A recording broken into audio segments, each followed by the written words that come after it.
by respectfully acknowledging that the land on which we gather is the traditional territory of the Tiwa and Tewa peoples.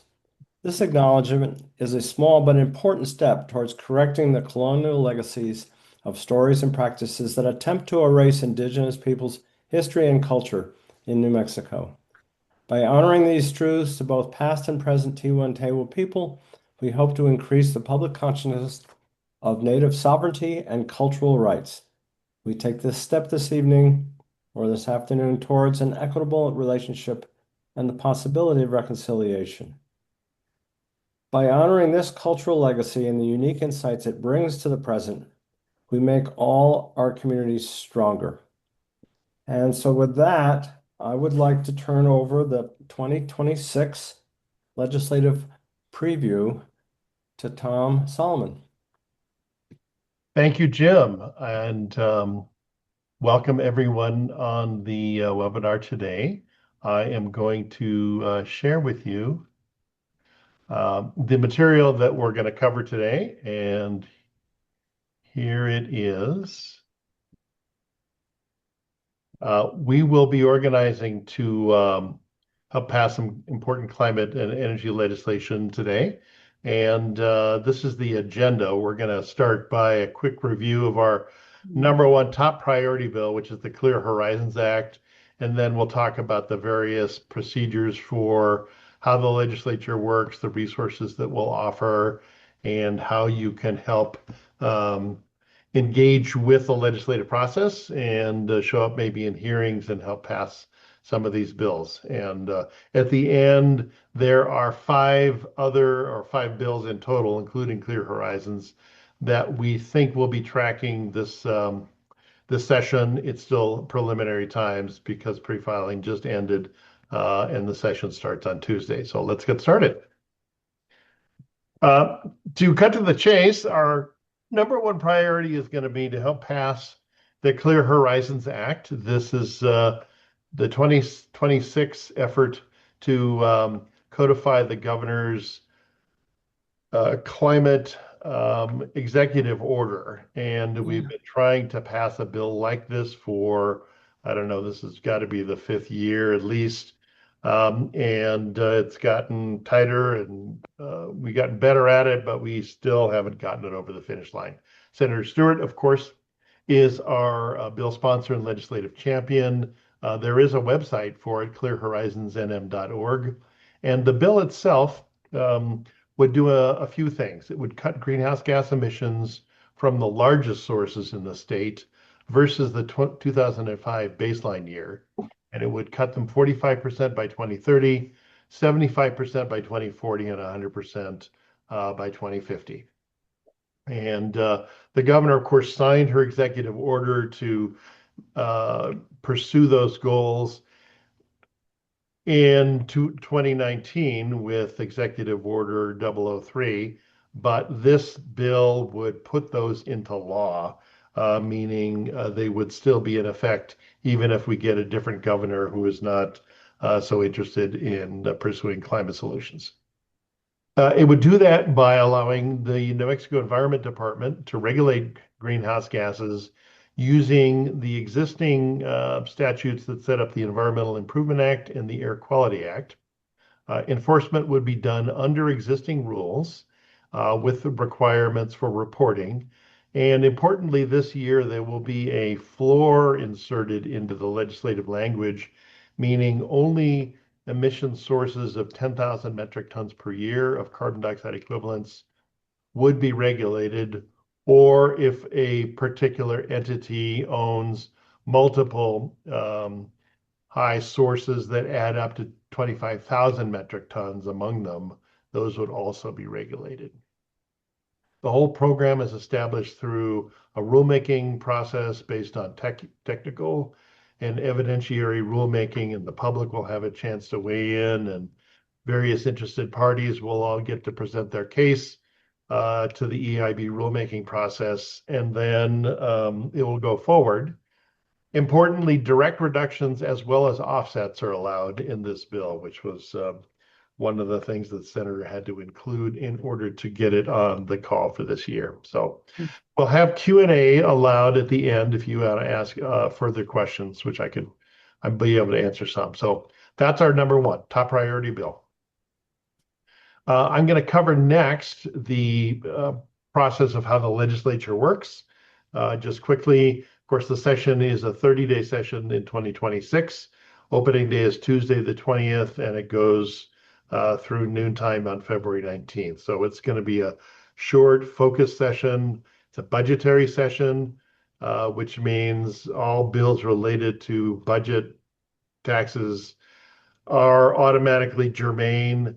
Also will be germane is anything that the governor puts on her call or provides what's called a message to. And so that's up to her to set the agenda for the session. A bill becomes law by going through both chambers and getting a majority vote on the floor of each chamber, and then going to the governor and becoming signed. And quickly, the process for how that happens is, we have a Senate, we have a House of Representatives. Let's say a bill gets introduced into the House first, and then it gets assigned to typically two committees. The committees hear the bill, and public comments are allowed in the committee hearing. So that's a place where we can make our voices heard. And if the bill is passed through both of those committees where amendments are allowed, then that bill, either originally or as amended, gets voted on by the entire floor chamber. So the entire House of Representatives would vote on it. If it gets a majority in favor, then the bill passes that House and then goes on to the other chamber. In this case, that would be the New Mexico Senate. The same process then ensues. It gets assigned to typically two different committee hearings. The committees convene, review, questions are asked and answered, amendments are entertained and voted on. And if it passes all of those committees, then it goes again to the entire floor for a vote. In this case, the New Mexico Senate would convene and vote on it. If it gets a majority there, then it can go one or two places. If it's the exact same bill down to the comma that the House passed, then it goes directly to the governor. If there were any amendments made in the second House, legislative language was changed even in the slight way, then it has to go back to the original chamber, which has to repass it, concur on the changes. It's typically what's called. And then if the House, the original chamber, agrees to the second chamber's amendments, then it goes to the governor, who has a period of time to take action, either to sign the bill or to veto it. And that, in a nutshell, is the entire process. And we can do Q&A if you have any questions about that. What we will provide as 350 New Mexico is our legislative action page, which looks like this. It's 350newmexico.org. And we have a page under NM Climate Action called Climate and Energy Bills 2026. If you click on that, then you get this page, which is our legislative action page for this year. And it has a number of useful links where you can look up the details of the committees and their contact information, decode any abbreviations that you'll find there, look at the committee schedules, etc. And then at the bottom will be a section where it'll have the status of each of the bills that we're tracking listed there with the bill number, the bill title, the lead sponsor, and its location, meaning the committee it's going to be heard at next, and when that is scheduled to occur. The committee contact information will be updated during the first week of the session. They don't actually assign the committee members or confirm them until the legislature meets on Tuesday. So we'll wait for that. This is what it looked like in last year as an example. So this is the Senate Conservation Committee, which will be no doubt key to a number of our bills. And you'll be able to find their, the phone number of the member and their phone number or their email if you want to contact them.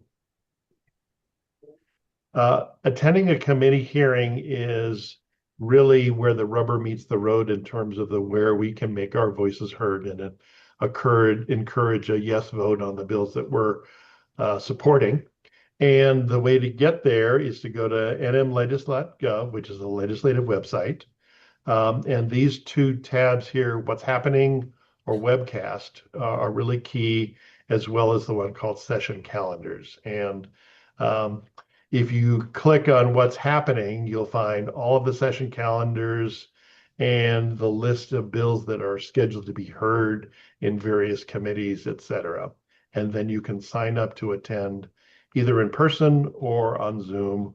Or if you just want to watch, you can go click on the webcast and look at it on your computer on the web.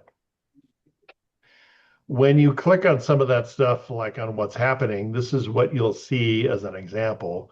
This is a couple years back just for a random education committee, for example, but this is the format that you'll see. The chairman of the committee will be listed at the top. The meeting time and date and location in terms of room number will be listed, as well as the agenda of the bills that they're scheduled to hear, with the bill number, the bill title, and the bill sponsor. The order of the bills that they list is their best guess at how it's going to play out in terms of when they'll be heard and in what order, but it is absolutely subject to change, and it does change all the time. Sometimes they skip to a different bill first. Sometimes they don't hear a bill at all on that day, and they roll it forward to the next hearing. So you just have to watch carefully. And then if you want to participate on Zoom, it's the bottom part of that agenda you want to pay attention to, because they'll list the link to their Zoom webinar, as well as a phone number to call.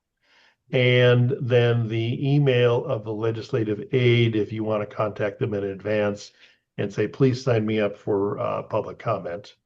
And you just have to watch that. So that's where all that information is listed. And so in addition to making a public comment in person, or visiting your legislator, calling them or visiting them in person in Santa Fe in the Roundhouse, which is probably the most effective way to do it, you can also send them an email. And if you send an email to a legislator, please, please, please include the name of the bill and the bill number in the subject line of your email, because they typically will have their email inputs sorted by bill number. They may get lots and lots of email, and just to sort through it, their legislative support staff will do this. And then they'll give the legislator a summary of the comments that they heard.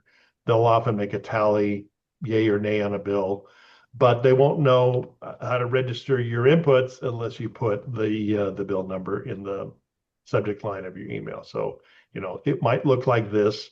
Dear Senator Sewells, please vote yes on HB 42, the Climate and Public Health Resilience Act. And then just a very short note of one or a few sentences is best. Use your own words, speak from the heart if you can.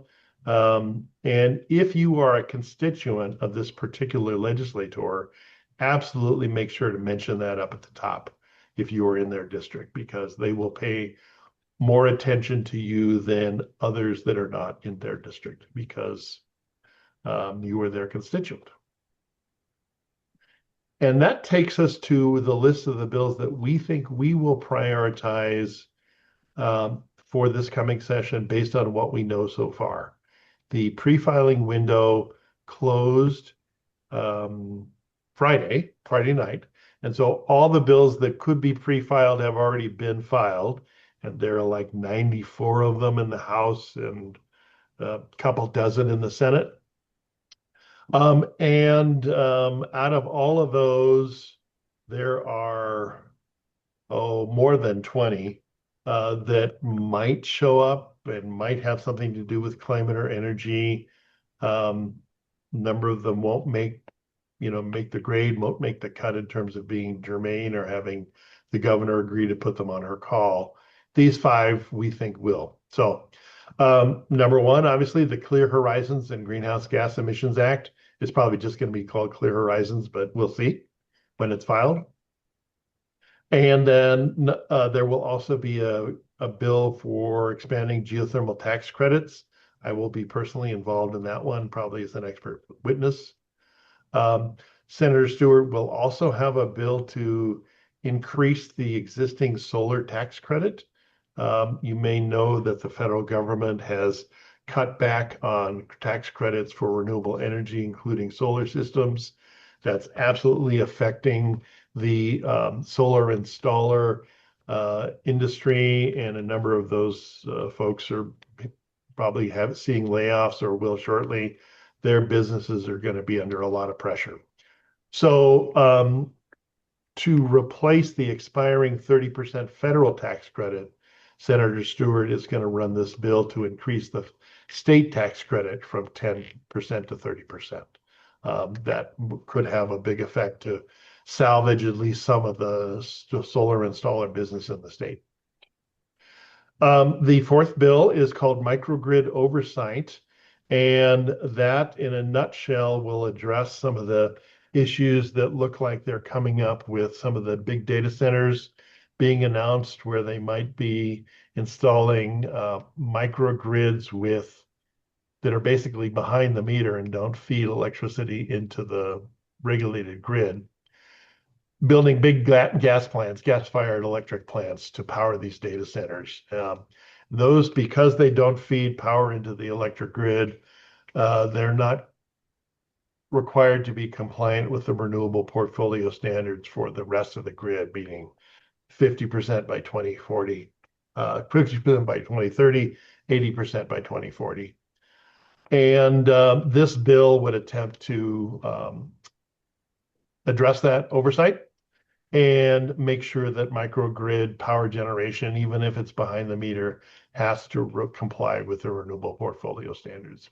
We will see if it is ruled by the governor as germane and makes it onto, but if it does, we will certainly support it. And then the fifth one I want to highlight is mostly a big road bonding bill with a big appropriation to provide some additional funds to help repair the road system in New Mexico, which is decaying and needs help. But in that bill will be an addition of an electric vehicle added registration fee. And that fee will be an extra $90 per year for an electric vehicle, $45 for a plug-in hybrid. And the Climate Coalition has looked at this and actually helped come up with those numbers. We believe that that is a fair charge for electric vehicle owners to help pay for the roads that we all drive on if you're an EV owner. Of course, EV owners don't pay a gas tax if you're a battery-powered electric vehicle, which is how roads get funded. And so we believe that this is a fair approach to making EV owners help pay for our roads. There have been a number of other bills that propose crippling and punishing EV fees. There's another bill that Senator William Scher is introducing, $650 a year added fee. So there have been attempts to pass those, which we've fought in the past over and over again. And I think it's time and it's fair to put in an existing fee that we think is reasonable and just get it done. And so that's what that will do. The road bonding bill has an EV fee in it. So that is the list of our top 5 bill: Clear Horizons, geothermal, tax credits, microgrid oversight, and road bonding with the EV fee. As you see in this table, these bills, when they're introduced, will have these other 2 columns filled in. This is just as an example. This first bill, SCONC, stands for Senate Conservation Committee. And for example, it would potentially list, the bill would be heard at 9 a.m. on January, whatever, pick January 29th, 2026. And then this location link will almost certainly be a hyperlink to the committee. So you can probably just click on that and get the committee schedule for all the bills on their agenda for that day and see where that bill shows up. and we will fill those in with the help of Beth Goodbranson and Steffi Weisberg on the call with us today. And that's where you can find that info. So visit the Climate and Energy Bills 2026 webpage to get this information. It'll be updated in the late evening around dinner time every night as they post their information on the legislative page, and we'll bring it over to here. And then the last thing before Q&A is just to encourage folks interested to join us in the Roundhouse for the February 5th Climate Solutions / Environment Day. This is going to be our Climate Day of Action in the Roundhouse. There will be many, many groups, including ours, tabling there, supporting all of the good things to try to preserve a safe climate. We'll have groups from the Sierra Club to Wild Earth Guardians to 350 Santa Fe will be there. The Global Warming Express is always great to see there. Probably at least a couple of dozen individual groups in the Climate Coalition. So please join us there. Our website and our Facebook page will have information for when that is. I think it probably starts 9 a.m. Might be 9 a.m. for setup and 10 a.m. officially, but that's the deal. Okay, so that's my talk and the material. And so let's open it up for questions and answers, and I'll stop sharing my screen. Tom, I'd just like to add a couple of quick comments on your great presentation. Thank you for that. Sure. One is to underscore the importance of public comments. As you can tell, this is a concerted effort by our organization to help people get a handle on the process and encourage them to do this. And that's because public comments, and we're very lucky in New Mexico, this doesn't happen in all states. We're very lucky to have a very open process at a hearing, and oftentimes the public comments take as much time as the official presentation of the bill itself. So it's something that's very established in the culture at the Roundhouse. And one of the reasons the legislators do this is because it's enormously helpful for them in coming to the idea of how they're going to vote. When a committee is full of people, some of whom know a lot about a bill that's in front of them, and others that don't know very much about the bill. And so they really, a number of them pay close attention to public comments.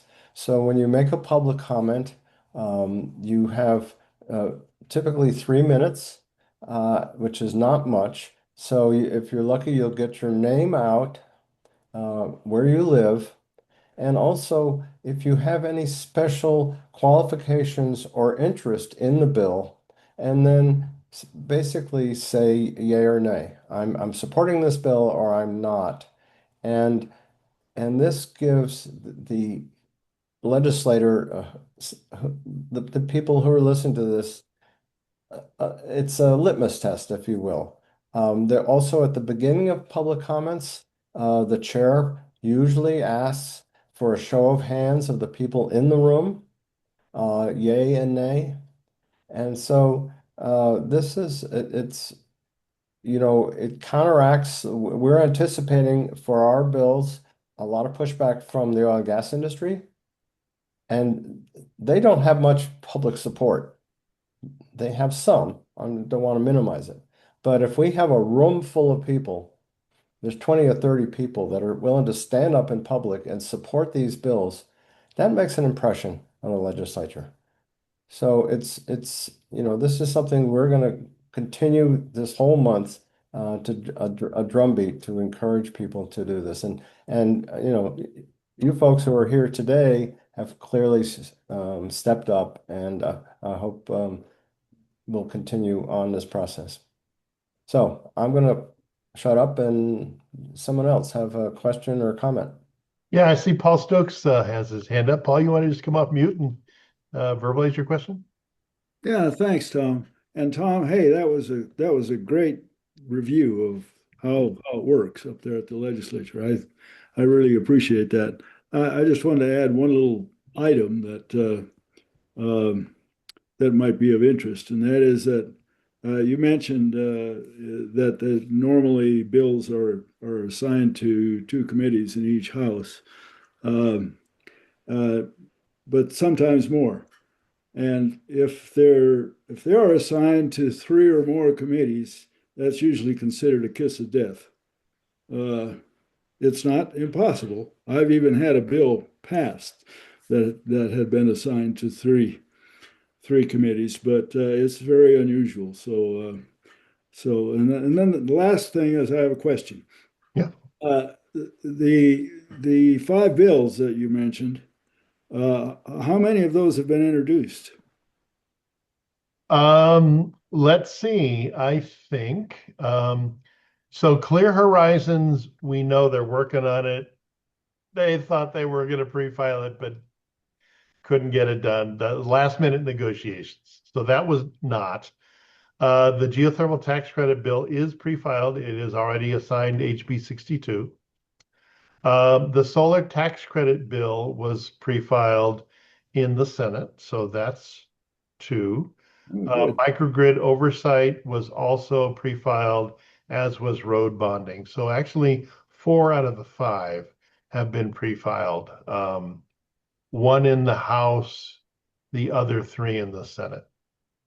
Okay, that's great. I don't remember now in your presentation, did you give the bill number for each of those or just the name? Well, so the House assigns bill numbers when they're pre-filed. Ah, that's The right. Senate has this weirdo system where they basically just create a list on a table and assign it a link. So you can see what the bill text is gonna be or as pre-filed, but it's not assigned a bill number until the session begins. Yeah, I remember that now. Yeah, Yeah, it's thanks. weird. Okay, thanks a lot, Tom. Sure. I'll, And if you like, I will put in, um, I will put in a link to the pre-filing. And it'll take me a second, but are there other questions while I go look at that? So Yeah, sort also, of. yes, go ahead, Beth. Yeah, actually, why don't people use the hand raise tool and then we can Okay. queue. But Beth, I heard you, so we'll go Okay. to Beth and then Nancy. So sort of to follow up on Paul's observation is, I've observed, as everyone else has, if you've got um, a chair of the committee that's interested in the bill, they will put it forward. But if not, it just sits and molds. So I'm wondering, maybe as Jim was saying, that we contact these folks and tell them to put it up. Is there any other way to get things moving? Yeah, that's pretty much it. The probably the best way is to have folks that have lobbying capacity in the roundhouse do that intervention. And the Climate Coalition, of which we are a small part, led by the Sierra Club, Camilla Feivelman, the largest part, there will be a number of those organizations that have lobbyists in the building. And so they can, try to go talk to that committee chair in person. So there will be I should probably mention this, there will be a Friday midday, I think it's noon, weekly wrap up of the Climate Coalition. So if people are interested in that, um, tell you what, I will do a follow-up email to the folks that have registered here. And I will include a calendar link to that Friday meeting. So you can get that information and interact with coalition members and make that request at that time if necessary. Great. Thank you, Tom. Yep. Also, Beth, I think it's fair to mention that the bills on the list that Tom showed us are very high-profile bills. And I would anticipate that all these bills will be referred to just two hearings and that and they will be referred out. What happens, there'll be over, 100 plus bills for this session. Some people think this should be a 60-day session. So they're going to try to do 60 days worth of work in 30 days. So that's part of why stuff sometimes doesn't get reported out. It's just the crush of legislation is too much. Great. Okay. Thank you, Beth. Nancy? Thanks, guys. Yeah, I have three really short comments and then a question. First is just thank you, Tom, for your really clear presentation. Once we get into this stuff, it always seems so confusing to me, but you really laid it out clearly.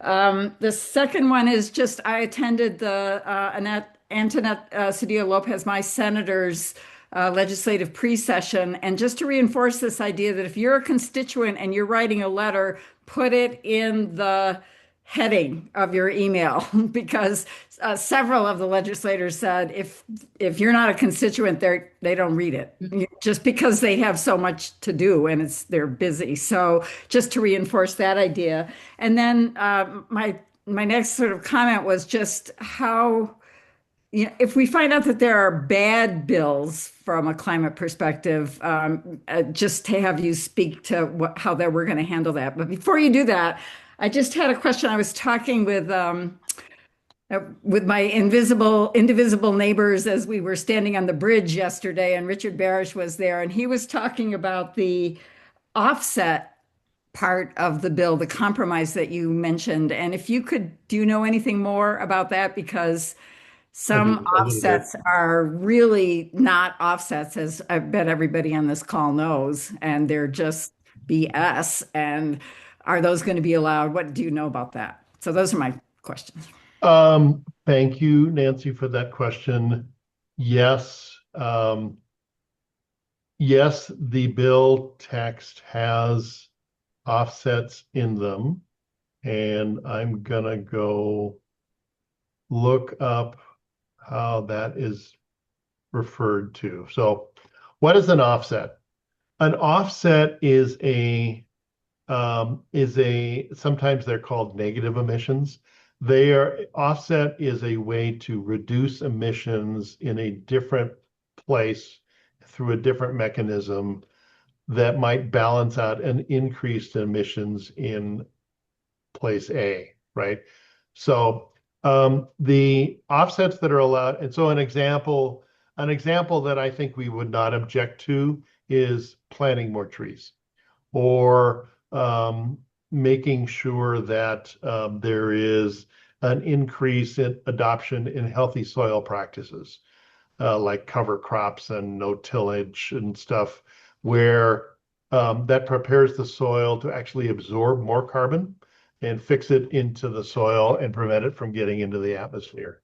There are, other techniques like enhanced rock weathering by sprinkling basalt rock on large areas. That is a kind of rock that actually absorbs carbon dioxide from the atmosphere and turns it into, a rock-like feature like calcium carbonate or something. Those are all mechanisms that can actually pull CO2 out of the atmosphere. Offsets that I think we are less favorable towards are things like direct air capture, where you use electricity to, enormous amounts of electricity to very expensively pull carbon dioxide out of the atmosphere and bury it underground in some way where you hope it stays for a long time. So offsets will be allowed. However, they will have guardrails in them. Any offset allowed by rule through the rulemaking process has to be in New Mexico. It has to be verified by the Environment Department. It'll have to be established through rulemaking, and there's specific language in the bill that says offsets, quote unquote, must be real, permanent, quantifiable, verifiable, and enforceable. Mm. And so one of the things that I think are in our favor in terms of these offsets is that if say an oil company says, we don't want to plug this well, we want it to continue to emit methane, but we're going to create this other offset for carbon emissions elsewhere. And they propose direct air capture. Well, they will have to pay for the direct air capture, which is enormously expensive. It is just phenomenally, crushingly expensive. And they will find that it is just so much cheaper to go plug the damn well in the first place.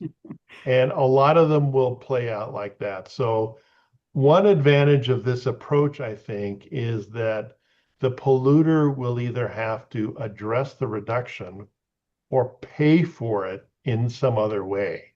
And by making them responsible economically, they will likely, in many cases, find out that any kind of a verifiable, permanent, enforceable offset is going to be more expensive than just doing the reduction in the first place.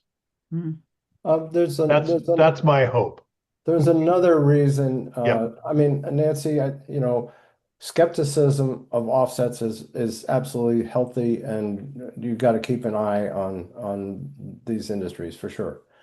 But an additional argument about offsets is the idea is it future proofs this legislation. So or there's an argument that it does future proof. So if there, in theory, there could be a silver bullet that shows up in 10 years and just fixes everything.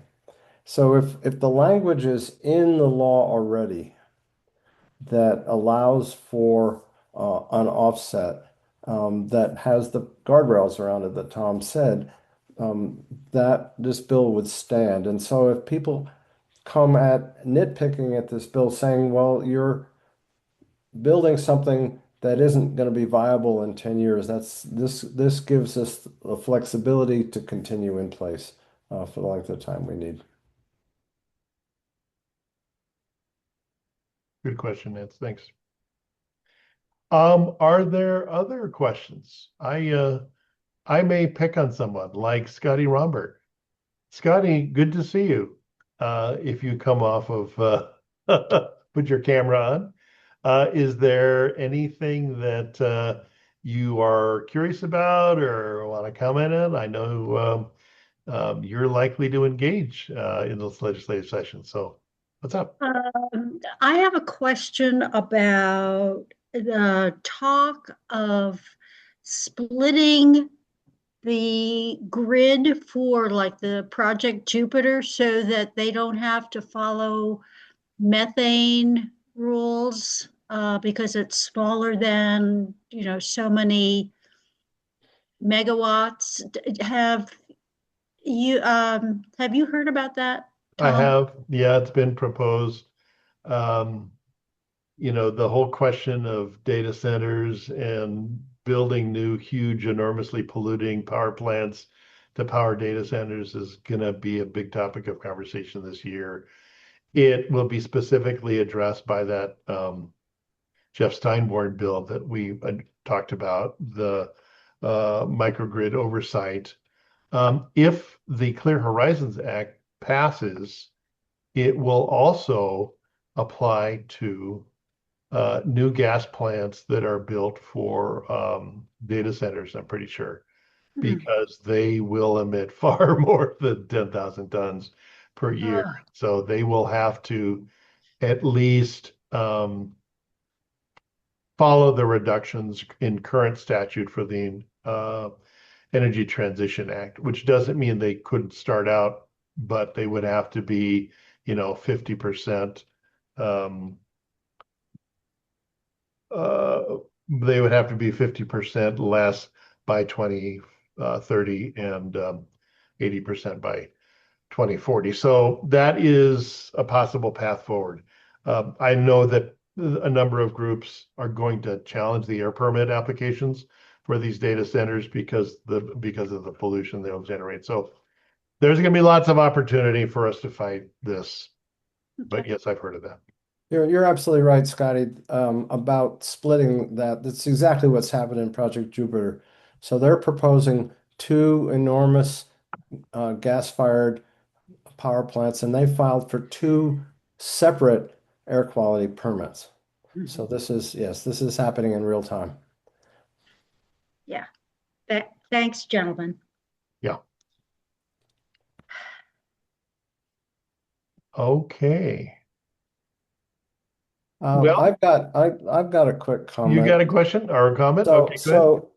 when we talked about the EV tax bill, which has been very controversial, and this is, I think, a good compromise, but it's part of a larger discussion. So, if we say this is important, that EVs pay their share for maintaining the roads. That has to be in the context of the fact that the fuel tax has not been increased in decades.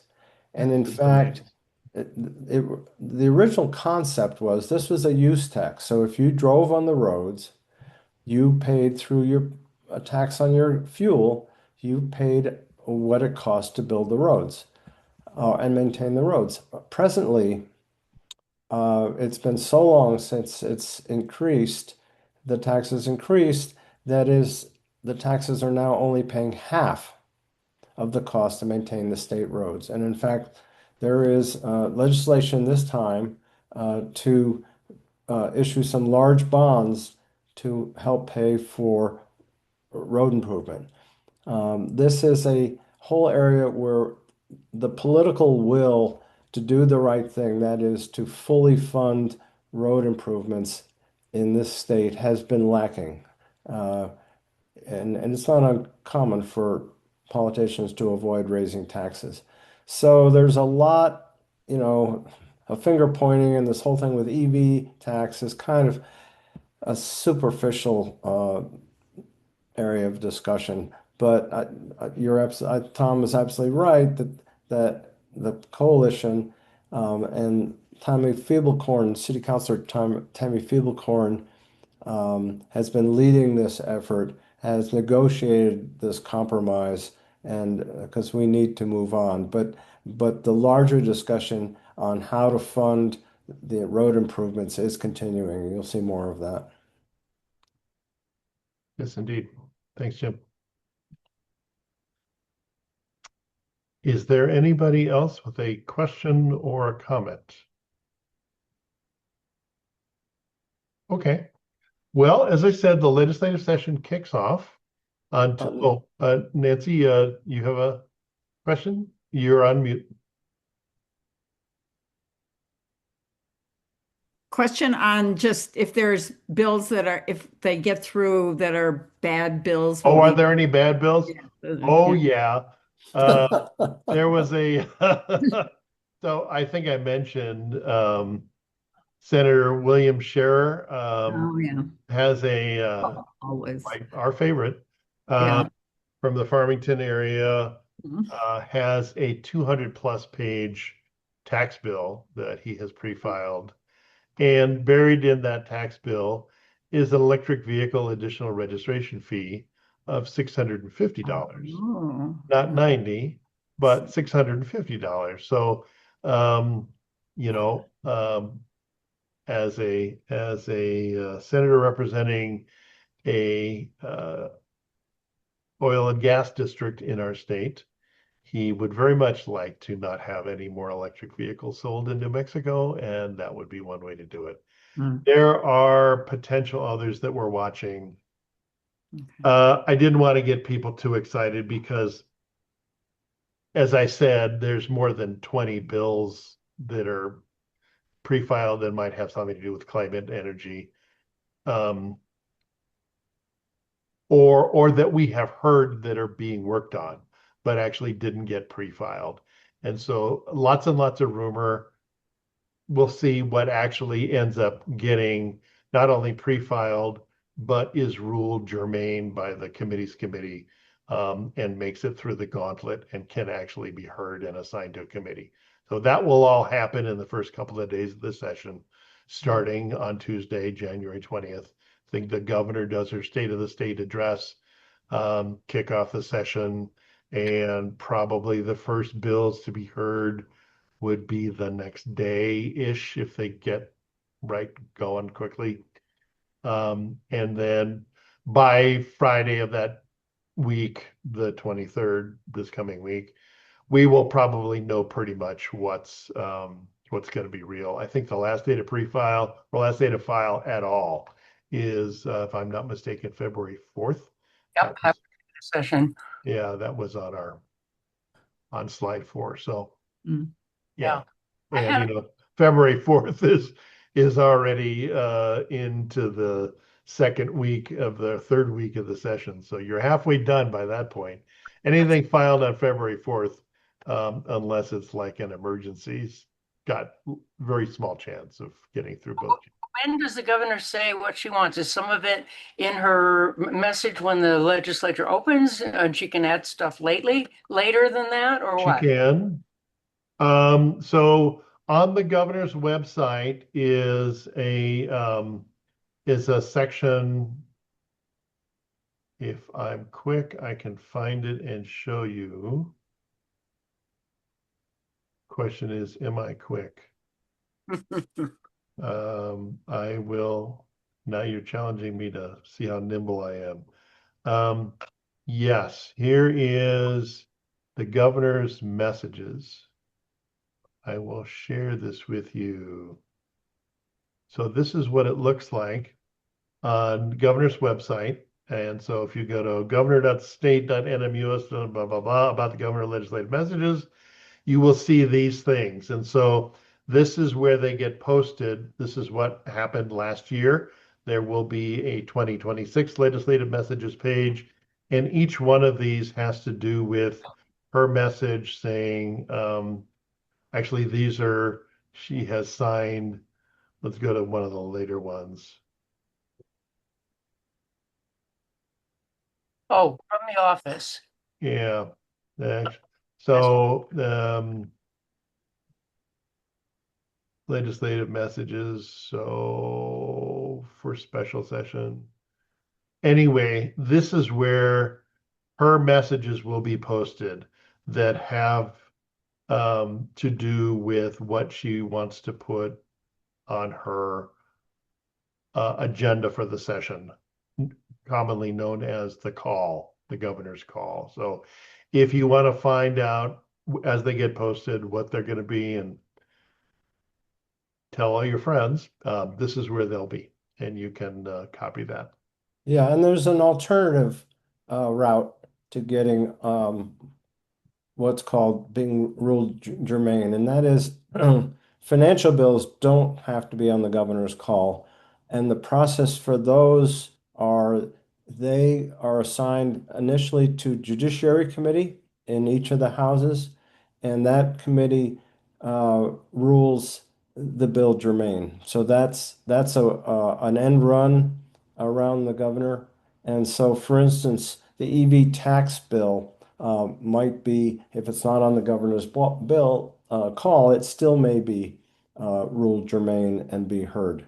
I think that it needs to be said that this process gives the governor an enormous amount of power, and there have been constitutional amendments that have come before that haven't passed yet, but have come before the House and the Senate that would do away with this power of the governor to control the agenda of the separate but equal branch of government, the legislature. So we'll see how will be debated, and certainly debated in the next long session with our new governor. And just to clarify, Nancy did ask if there are some high priority bills that we really need to marshal opposition against, we will include them on our webpage. There will be a section below the bills we support called Bills We Oppose. And you can see the same information there about what the bill is, links to it, and when it will be heard next in whatever committee. Okay. Well, I think maybe we can wrap this up. Yes, anybody final question or commentary before we adjourn for today? I would just like to thank Beth in advance for undertaking this effort to keep us current. So Beth, my understanding is you're going to be working pretty much on a daily basis to keep our website updated. Yeah, yep. That's great. You know, And or I'll go in early evenings to see what's been done, and maybe throughout the day I'll be checking on it. But yeah, definitely daily, Jim. That's and awesome. this Thank you, is, Beth. how many years have you been doing this? I Mm, don't know, 4? three or Yeah. four. Yeah, this And might be I've might heard be on the number 4. grapevine, how valuable your work is. There are a lot of people who refer to our website on an ongoing basis during the session because Oh, they cool. know of the timeliness and the reliability of the information there. So it's really appreciated. Great. Well, thanks for the feedback. That certainly encourages me further. Yes. Thank you. All right. Kudos to all of us who are going to help. And Thank you. Bye-bye. I wish you good evening, and may your team win the Super Bowl. They're already out of it. But I also want to thank you, Tom and Steffi, for your incredible support in making sure all this stuff just keeps moving smoothly ahead. This has been great. You bet. Thanks, It's a good everyone. group. A Good group, guys. well-oiled machine. Yes. Yes. Yes, right. Good.